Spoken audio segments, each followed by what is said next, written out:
Žurnalistė Inga Lebrikaitė iš karto po koncerto turi keletą klausimų Markui Palubenkai. Markai, tu iš tikrųjų stebini žiūrovus savo išskirtiniu pasirodymu. Kaip tu pats galėtum apibūdinti savo muziką? Aš nežinau, tai yra muzika tiesiog, kuri atsiranda iš 3 elementų, tai yra mano balso, gitaros ir kompiuterio. Ir iš esmės su šitais 3 elementais galima padaryti daug visko ir aš stengiuosi tą viską ir daryti ir tiesiog bandyti nevardinti to. Bet yra toksai vienas apibrėžimas, žodžiu, jis vadinasi indie, iš angliško žodžio, žodžiu, strumpinto independent, tai yra atseit nepriklausoma kažkokia muzika. Bet šiaip jo, labai kažkaip sunku yra įvardinti visą tai. Ja. Aš pastebėjau, kad tavo pasirodymas iš tikrųjų yra pakankamai unikalus. Aš nežinau, ar nors vienas atlikėjas galėtų jį pakartoti. Susidaro toks įspūdis, kad tu iš tikrųjų scenoje, nežinau, ar tai yra šou, ar tai yra tiesiog, ta muzika, žinot, labai toksai žodis geras yra išjausta, tai kokia jinai? Ar tai šou, ar muzika išjausta? Jo, labai šiaip įdomu, toks visai neblogas filosofinis klausimas, ar tai yra muzika, ar tai yra šou. Tai yra šou, kuris gimsta iš muzikos, iš esmės tik tai iš garsų, iš to, kas yra dainuojama, žodžiu, kas yra grojama gitara, ką groja kompiuteris. Ir man svarbiausia yra tikrai muzika, o ne šou. Jeigu iš tos muzikos gaunasi kažkoks šou, tai gal visai ir neblogai, aišku, jeigu žmonės taip galvoja. Bet aš galvoju, kad visi šou ir visi, žodžiu, kažkokie kiti dalykai turi išplaukti tik tai iš grynos muzikos. Aš tikrai nesistengiu vaidinti arba, nežinau, vaidinti ir groti to pačiu. Aš tiesiog, nežinau, groju, o kas gaunasi iš to grojimo, tai lai žmonės taip patys savo kažkaip pasivadina.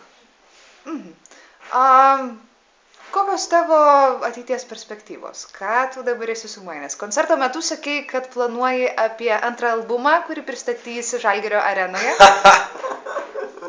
Nereikėjo to iš karto viešinti. Jo, bet perspektyvos tai nežinau, jo, tikriausiai daug visko leisti, daug daryti koncertų ir daug daryti videoklipų. Jo, kad tik tai būtų tas medžiagos ir kad visi žmonės būtų patenkinti, nežinau, ir laimingi, tą medžiagą. Ir jeigu tik tai jam reikės, tai albumai bus ne tik kas metus, bet gal kas ir pusę metų, jeigu tik tai bus tas poreikis. Šiaip tai man pačiam labai patinka tai daryti, bet jo, dar labiau patinka, kai tai pasiekia tų žmonės. Jeigu juos pasiekia, tai aš tada, mano perspektyva aiškiai toliau daryti viską 100 kartų intensyviau. Ir paskutinis klausimas. Kasgi tave įkvepia, Markai Palubenka? Mane įkvepia muzika, filmai, spektakliai, knygos. Iš esmės visas jo menas, kuris yra jau padarytas, tai tikriausiai jis yra labai didelis įkvėpimo šaltinis. Ir šiaip, aišku, kasdienės kažkokios situacijos žmonės,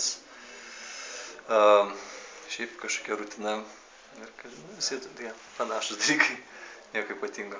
Ja, bet šiaip daugiausia tai yra tai, kas jau yra skurta ir iš ko galima pasimokyti iš visų didžiųjų genijų ir ne tik genijų, ir šiaip kūrėjų, kurie jau kažką padarė. Ir tada tikrai jau paskutinis klausimas. Kaip tu vertini tą kritiką, kuri yra išsakoma apie tavo muziką? Koncerto metu sakei, kad vienas Lietuvos ryto kritikų sakė, jog viena tavo dainų yra kaip muzikinė masturbacija. Tai kaip tu į tai reaguoji? Įsireiškia, bet man patinka, kai žmonės apskritai tai, turi kažkokias frazes ir turi kažkokius žodžius visam tam įvardinti, nesvarbu. Ar jie vertins tai kritiškai ir galbūt net neigiamai, arba iš vis nekęs to, arba jiem tai labai patiks. Man tai tikrai nesvarbu, man kur kas baisiau būtų, jeigu žmonės tiesiog būtų abejingi tam. Nes aš galvoju, kad apskritai, jeigu tu kažką darai, tai turi sulaukti tam tikro atgarsio. Nebūtinai, bet muzika kalbu, bet ir šiaip, jeigu tu dirbi kokioje verslo įmonėje, tai tavo verslas, žodžiu, kai tu dirbi, tai jisai plečiasi ir jisai, tampa žinomas ir uždirba daug pinigų ir taip toliau. Tai čia visiškai ta pati analogija.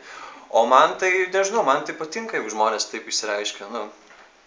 Nebūtinai galbūt tai yra kažkoks neįgamas dalykas, tai yra tiesiog jis taip pavadina, tai jam taip pasirodė, bet šiaip man patinka, kai žmonės taip kalba apie tai. Čia buvo Markas Polubenka. Ačiū.